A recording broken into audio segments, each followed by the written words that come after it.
say immediately that this system has solutions. There is nothing that prevents it from having solutions. We have 3 equations and 4 unknowns.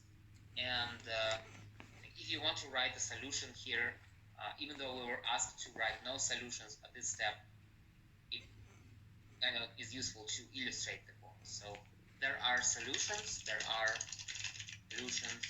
because we have the equations with four variables and no obvious contradictions. We don't have anything like 1 equals to 2. And usually when you employ this procedure of simplifying the matrices, you arrive at something like this, and this is the result you get. And if we wanted to write a solution, one of these has to be a free variable, so one of these can take anything we want, any value we want, and the other variables will have to be expressed from free.